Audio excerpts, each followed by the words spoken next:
M ലിജുവിലേക്ക് വരുന്നതിന് തൊട്ടു മുമ്പ് ശ്രീ PR ശിവശങ്കർ ഇവിടെ പ്രശാന്ത് പത്മനാഭൻ ചൂണ്ടിക്കാട്ടിയ ഒന്നിലധികം ഉദാഹരണങ്ങൾക്കുള്ള മറുപടി ആദ്യം.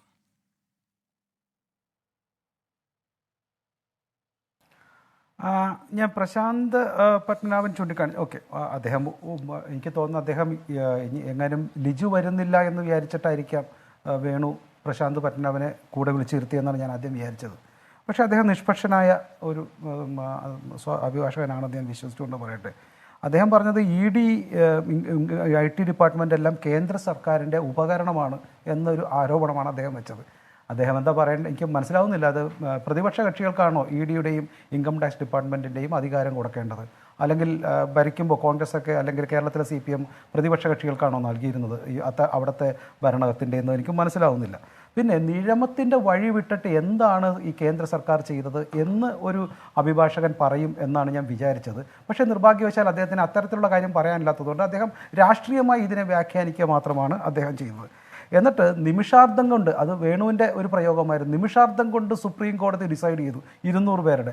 അത് നിമിഷാർദ്ധം കൊണ്ട് സുപ്രീം കോടതി കൊടുത്ത 200 പേരുടെ ലിസ്റ്റ് ചെയ്തു എന്നറിയാൻ വേണുവോ അഭിഭാഷകനോ ഒന്നും ആ ലിസ്റ്റ് കമ്പയർ ചെയ്യുന്ന ലിസ്റ്റിൽ നേരത്തെ ഉണ്ടായിരുന്നില്ല. ഇപ്പൊ നിമിഷാർദ്ധങ്ങൾ ഒന്നാമത് സുപ്രീം കോടതിയല്ല അത് നിമിഷാർദ്ധം കൊണ്ട് പരിഹരിച്ചത് ഈ പറയുന്ന സെലക്ഷൻ കമ്മിറ്റിയാണ്.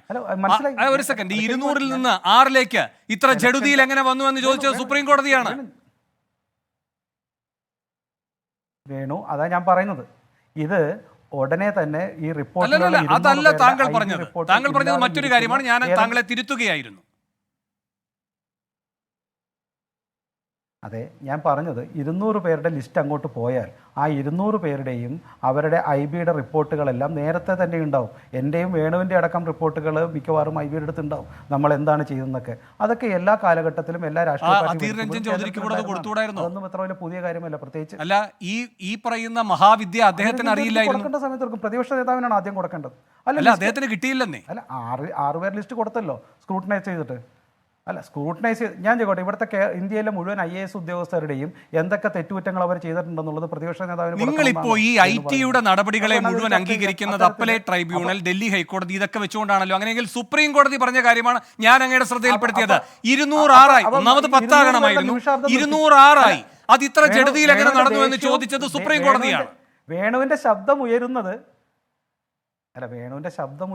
വേണുവിന് ഉത്തരവില്ലാണ്ടാണെന്ന് ജനങ്ങൾക്ക് മനസ്സിലാവും. എനിക്ക് പറയാനുള്ളത് വസ്തുത മാത്രമാണ്, അത് എന്റേതല്ല, സുപ്രീം കോടതി പറഞ്ഞതാണ്. ഈ കാര്യത്തിൽ ഏതറ്റം വരെ ഞാൻ അങ്ങയോട് തർക്കിക്കാൻ തയ്യാറാണ്. കാരണം ഇത് എന്റെ വാദമല്ല. സുപ്രീം കോടതി 2 കാര്യങ്ങൾ പറഞ്ഞു. ഒന്ന്, 200 എന്നതിൽ നിന്ന് ഷോർട്ട് ലിസ്റ്റ് ചെയ്യപ്പെടണമെങ്കിൽ തന്നെ 10 ആണ് ആകേണ്ടിയിരുന്നത്. കാരണം 2 അംഗങ്ങളാണ്, 1-ന് 5 വെച്ച് 2 പേരാകുമ്പോൾ 10. അങ്ങനെ ഉണ്ടായില്ല. രണ്ടാമത്തെ കാര്യം, ഈ 6 ആയതുപോലും ജഡതിയിലാണ്. ഈ 2 കാര്യങ്ങൾ സുപ്രീം കോടതി പറഞ്ഞിട്ടുണ്ട്. അത് ശബ്ദം ഉയർത്താതെയും താഴ്ത്തിയും ഒക്കെ പറഞ്ഞാലും അത് പറഞ്ഞത് തന്നെയാണ്. ഞാൻ സമ്മതിക്കുന്നു, അതിനുള്ള സിസ്റ്റം അവർക്ക് ഉണ്ട് എന്നും അത് സുപ്രീം കോടതി ചോദിച്ചാൽ അവർ കൊടുക്കും എന്നുമേ ഞാൻ വിശ്വസിക്കുന്നുള്ളൂ. അതല്ല എങ്കിൽ സുപ്രീം കോടതി അത് ഇത് ചെയ്യട്ടെ, കറക്റ്റ് ചെയ്യട്ടെ, അല്ലെങ്കിൽ അത് വേണ്ടാന്ന് നിശ്ചയിക്കട്ടെ. അപ്പൊ അതുണ്ടോ ഇല്ലയെന്ന് എനിക്കോ വേണുവിനോ സുപ്രീം കോടതിക്ക് അറിയില്ല. സുപ്രീം കോടതി ഇനി അത് കേട്ടെടുക്കുന്ന തീരുമാനമാണ് അങ്ങ് പറയുന്നെങ്കിൽ ഞാൻ ആ വിഷയമേ വിട്ടു.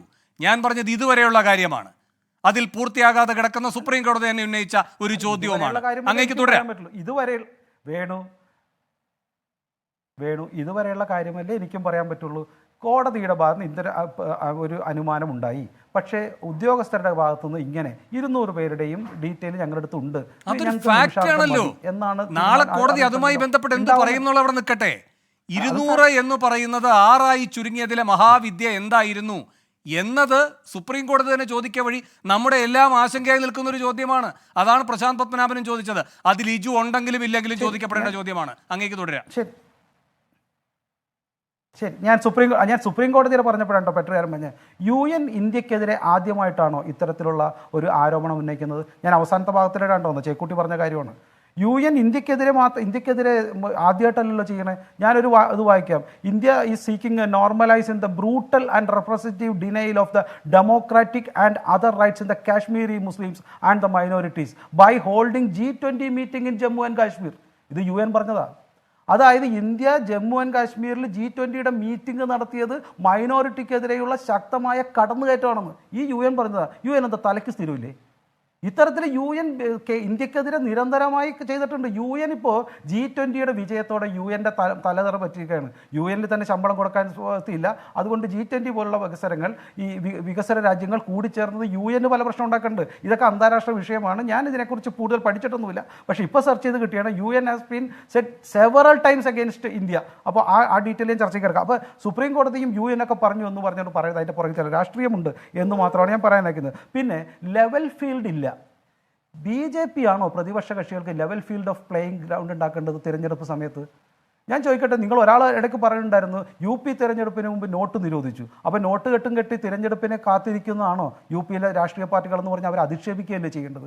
2000 രൂപയുടെ നോട്ട് കെട്ടും കെട്ടി തിരഞ്ഞെടുപ്പിൽ അതിനെ മേടിക്കാം എന്ന് വിശ്വസിച്ചിരുന്ന രാഷ്ട്രീയ പാർട്ടികളുടെ തിരഞ്ഞെടുപ്പ് വ്യാമോഹങ്ങൾ തകർത്തു എന്നതല്ലേ BJPയെ സംബന്ധിച്ചോളം നല്ല കാര്യം? അത് നല്ല കാര്യമല്ലേ? അതുകൊണ്ട് തിരഞ്ഞെടുപ്പിൽ DMK ഒക്കെ ചെയ്യുന്ന പോലെ ഓരോരുത്തർക്ക് 2000 രൂപ കൊടുത്ത് വോട്ട് മേടിക്കുന്നതാണോ ലിജുവിൻ്റെയും അതുപോലെ തന്നെ ലിജുവിൻ്റെ പോട്ടെ വേണുവിൻ്റെയും രാഷ്ട്രീയ സന്ദേശം ജനങ്ങൾക്ക് നൽകാൻ ആഗ്രഹിക്കുന്നത്? ഞാൻ വിശ്വസിക്കുന്നില്ല അത് കൊടുക്കുമെന്ന്. അപ്പോൾ യഥാർത്ഥത്തിൽ ഇവിടെ പറയേണ്ടത് കോൺഗ്രസ് കണക്ക് കൊടുത്തോ ഇല്ലയോ, ആ കണക്കുകൾ IT ഡിപ്പാർട്ട്മെൻറ്റ് അംഗീകരിച്ചെന്നോ ഇല്ലയോ, അതിൽ തെറ്റുണ്ടെങ്കിൽ സുപ്രീം കോടതിയിൽ പോകാൻ താല്പര്യമുണ്ടോ ഇല്ലയോ? BJPയുടെ കയ്യിൽ തെറ്റുണ്ടെങ്കിൽ നിങ്ങൾ സുപ്രീം കോടതിയിൽ പോയിക്കൂ, ഇത് തെറ്റാണ്, സുപ്രീം കോടതിയിൽ ഇത് അവതരിപ്പിക്കാം, തെറ്റുണ്ടെങ്കിൽ മുന്നോട്ട് വരട്ടെ, കണക്ക് കൊടുക്കട്ടെ, അല്ലെങ്കിൽ BJPയുടെ അക്കൗണ്ട് ഫ്രീസ് ചെയ്യട്ടെ. ഇതല്ലേ ഒരു രാഷ്ട്രീയമായി അല്ലെങ്കിൽ നിയമപരമായി കാര്യങ്ങൾ നിലനിൽക്കുന്ന രാഷ്ട്രീയ പാർട്ടികൾ ചെയ്യേണ്ടത്. ഇതല്ലാണ്ട് ചർച്ചയിൽ വന്നുകൊണ്ട് ഇത്തരത്തിലുള്ള തെറ്റായ കാര്യങ്ങൾ UN പറഞ്ഞു, സുപ്രീം കോടതി പറഞ്ഞു എന്ന് പറഞ്ഞാൽ ശരിയല്ല. ഇതിൻ്റെ എല്ലാം ചരിത്രപരമായ കാര്യങ്ങൾ പിറകിലുണ്ട്. സമയം കിട്ടിയ ബാക്കിയുള്ള ഞാൻ പറയാം.